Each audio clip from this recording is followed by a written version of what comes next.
زوجك ما يحبك كذا، ما ياخذك تفطرين بسول سموكر. تعالي اشوفكم وش عندهم.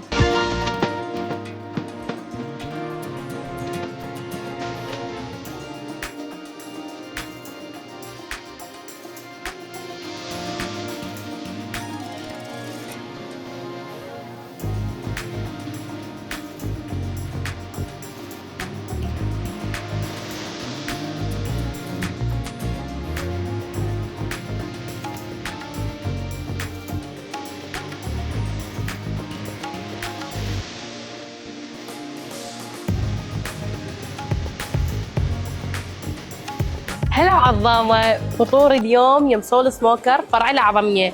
رمضان كريم عليكم. قاعدة انتظر صديقاتي حتى نفطر سوا، بس شكلهم راح يتأخرون زايد، وأني تدرون بي ما انتظر أحد على الأكل، فراح أبدي آكل وبعد هما مشكلتهم. هو مبدئيا إذا زوجك جابش تفطرين هنا ما راح يكلفه، لأنه الشوربة والتمر والعصير على حساب المطعم، ضيافة من عندهم. بس ترى مو كل الأيام، بس برمضان.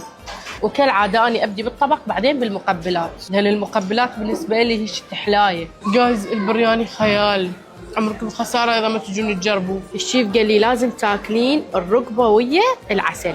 تشوفوا شلون دايبة وتتفسخ، شوفوا شلون يتفسخ.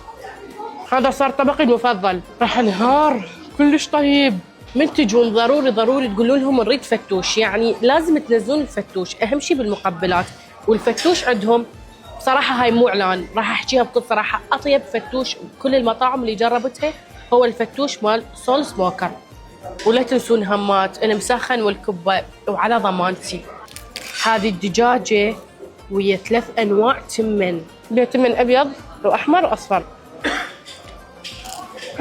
جبن ومسخن، يعني 4 أنواع بورق. عم بيضحكوني كثير بعد، بس أكل ما أحكي. هالقد ما الأكل طيب تدوخ تنسطر، وكل هذا الأكل الطيب اللي شفتوه هاي الأطباق عند سول سموكر فرع الأعظمية. هنا هم مهتمين كلش بجودة اللحم وطعمه، لازم تجون تجربون. إذا خلص رمضان وما إجيت فطرت هنا ما راح تبقى لك ذكرى حلوة.